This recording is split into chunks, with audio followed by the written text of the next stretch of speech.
est-ce que vous avez déjà réalisé que c'est dans le même passage où Jésus dit de ne pas s'inquiéter du manger et du boire, qu'il dit de chercher le royaume? Qui a réalisé ça? Pourquoi? Qui a réalisé que c'est dans le même passage? Matthieu 6, non? Dans le même passage où il dit de ne pas s'inquiéter du manger et du boire, qu'il dit de chercher le royaume. Pourquoi? C'est comme si le principal opposant du royaume, c'est la recherche du manger et du boire. C'est comme si le principal ennemi du royaume, c'est la recherche du manger. Et si on n'adresse pas ce problème, frère, on va tourner en rond. Je vous dis, on va tourner en rond. On va tourner en rond. C'est pour ça que Jésus, les gens à qui Jésus parlait étaient pauvres comme nous. Ne croyez jamais que Jésus parlait aux gens qui n'étaient pas comme nous. Ils étaient dans la même situation. Ils étaient oppressés par les Romains et ils n'avaient pas forcément, c'est les gars qui s'en sortent. Donc il faut que vous sachiez que Jésus s'adresse vraiment à nous. Et c'est pourquoi Jésus souvent leur donnait à manger. Jésus leur donnait à manger parce que Jésus voulait résoudre les besoins primaires de temps en temps pour que les gars soient un peu concentrés. Jésus faisait quelque chose. Je vais arriver où je suis en train de partir. Jésus s'occupait de leurs besoins comme ça là jusqu'à ce qu'il les amène à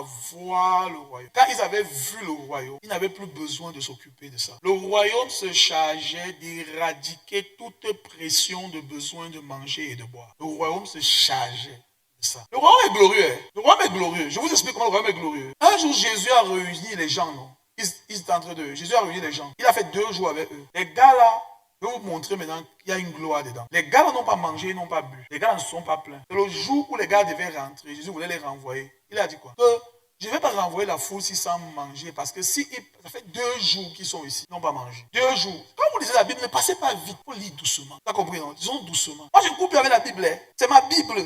Même si elle lit Matthieu en un an, c'est ma Bible. Je n'ai pas prêté ça. C'est ma Bible que j'ai acheté avec mon argent.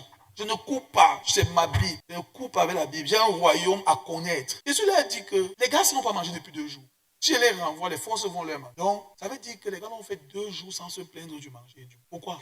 La gloire du royaume était là. Et Jésus a dit que non, c'est quand ils vont rentrer, que chemin faisant, ils vont réaliser qu'ils ont faim. Pour l'instant, là, aussi longtemps qu'ils sont ici, ils n'auront jamais faim. C'est écrit dans ta Bible. C'est écrit dans ta Bible. Le royaume a une pesanteur.